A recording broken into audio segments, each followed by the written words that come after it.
ალბომის სიხარული შეგეძიოთ, გაგახაროთ მეთმა. ყველას გიხარია, რომ გაიღო 60-ის კარები, მაგრამ რეალობაში, ცხოვრებაში ძალიან მძიმედ გადააქვს ზოგიერთებს, როცა რო უყურებს ზოგიერთებს, შვილის გარდაცვალებას უფრო დიდი ტკივილი ხო არსებობს, მაგრამ ნუგეში რა არის, რომ იქ არ არის ის, რაც აქ არის, აქ არის რა? ხუდობა, ყაჩაღობა, შური, სიძულვილი. იქ კიდე რა არის, ნუგეში, რომ იქ არის ნედარება. 4 ადამიანს უთქვია ჩემთვის აღსარება, ვისაც კლინიკური სიკვდილი ჰქონია და სხეულში დაბრუნება არ უნდათ, მაგრამ დააბრუნა ღმერთმა. ესეთი ნეტარება, ესეთი სიხარულია. და ზოგიერთები დღეს პირველად ეზიარეთ. და ყველაზე მეტი რაც ხდება დედამიწაზე ერთი არის ნავთობა, მეორე არის აღსარება, ზიარება. მაგრამ ზოგს ხუმრობით ვეძახის საშობაო და საავადმყოფო მრევლსა. უნდა ვიცოდეთ, რომ ყოველი კვირა აღდგომის თვეფასია, ყოველ კვირაში ერთხელ უნდა მივდიოდეთ. და ამის გარეშე მე ადამიანი მძიმდება, ნერვოზი აქვს, შიშები აქვს, ცილი არ აქვს. და კვირაში ერთხელ თუ აღსარებით ვიცხოვრებთ, უფრო ადვილად გადავიდანთ იმას, რაც ცხოვრებაში ხდება. დედამიწა არასდროს არ იქნება 60. ახლა დღეს გვიხარია და ყოველი დღე კვირა ცხოვრობამდე, შემდეგ კვირამდე აღდგომის თვეფასია, ამიტომ ქვია ბრწყინვალე შვიდეული და ვინმე ახლობელი ნათესავი თუ არ ეზიარა, ჩვენთან წვიმებია. ყოველ დღე სამშაბათი პარასკევის გარდა, ორ შაბათი, ხუთ შაბათი, შაბათი 10-ის ნახევარზე. და მადლობა ღმერთს, მიუხედავად იმისა, რომ 70 წლიანი ის გავიარეთ, ათეისტური წყობა, ვინც უფრო სიასაკი ვართ, 90% მოწონები ვართ. ახლა კიდე რა ხდება?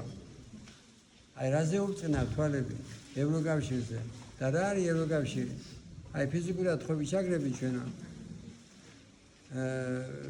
რუსეთის ხელისუფლებისაგან ის ფიზიკურად ვიჩაგრები. ტერიტორიები წარქმეულია. მაგრამ დღეს რა ხდება? რასაც ევროკავშირი ქვია და თვალები რო უბწყნავ ზოგიერთებს. კარგი რა ხდება და ის ხდება, რომ ფიზიკურ სიკვდილზე უარესი ხდება. რას ქვია ფიზიკურ სიკვდილზე? როგორი ახლა თქვენ წარმოიდგინეთ, რომ ბავშვებს ასწავლიან, ვინ უნდა იყოს, უნდა იფიქრონ იმაზე. და ხშირად მოყავს საბერძნეთის მაგალითი. აი საბერძნეთის მაგალითი ჩანს, რა არის ევროკავშირი. ქვეყანა, სადაც გვერდში ათონებს და ასეთ ქვეყანას არასორი კუწინება დააკავებს. და შენს ხა ამ ხელისუფლების ხელში დედა იქაშვილი აქა, ცოლი იქა, ქმარი აქა. გაბოროდებულია ხალხი.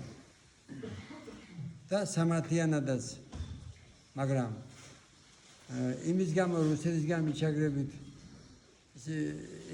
გეჭიროს დღეს ევროკავშირის დროშა, როცა ევროკავშირი შენგან თხოვლობს, რომ დააკანონეო ისე დაუშიო ლგბტ-ის პროპაგანდაო, გამოდიხარ მოყალატე. და ამ დროს ზოგი მოწმუნეა. და რატო ხდება ეს? ეს ახლა რაც ყველაფერი ხდება აქ, მარტო ამ ხელისუფლების ბრალი კი არა, ასეთ სიხარებეში რო ვარ. ეს ყველაფერი დაგეგმილი იყო 45 წელი ოდისა.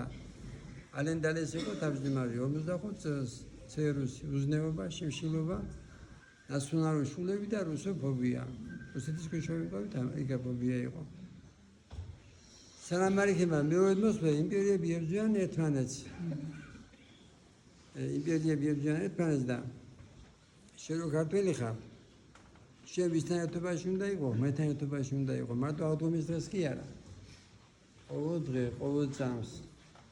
თუ არ იქნები ერთობაში ღმერთთან, გარდაცვალების შემდეგ ვერ მოხდება ღმერთთან, მაგრამ ამაში ხელს გიწევს ღმერთთან ერთად, მაგრამ მე ხო თქვენ გარიგებთ. მაგრამ მოძღვარი რო ვარ, ხან განგითხვა მომაცხებს, ხან გაღიზიანება მომაცხებს. ამიტომ მადლობა ღმერთს, რომ ჯერჯერობით გვაქვს საშუალება აღსარება ზიარებისა. ამიტომ არის ისეთი ქვეყანა, ვინცაა უკრაინა, ეგრე ჩანაწერებია. ლები დახვიდეს, ბერები დახვიდეს და ტაძრებში ესე იგი კონცერტებს აწყობდნენ. რეალობა ეს. რეალობაა და მადლობა ღმერთს, რომ ჯერჯერობით მშვიდობა საქართველოში, მაგრამ სადაც ომია, მე თქნას, რომ მშვიდობა ყოფილს უკრაინაა, ღაზაა თუ ირანია. ყველამ უნდა ვიცოდეთ, რომ იყო მშვიდობა. მშვიდობის ფასი არაფერი არა, ეს ვიცით ჩვენ აფხაზეთის ხალხმა, ვიცით სამაშაბოს ხალხმა. და რა დღეში არიან ახლა ის სადაც ომებია, ირანია, ღაზა, უკრაინა, მაგრამ ბიბლიის მიხედვით თულად არაფერი არ ხდება, ხდება ცოდვებისა გამო. ამიტომ გამოსავალი შვილად მეზობლის გინებაში კი არა, სინანულშია. ეს სინანული მოგწეს ღმერთმა. ქრისტე აღდგა. ქრისტე აღდგა. ქრისტე აღდგა.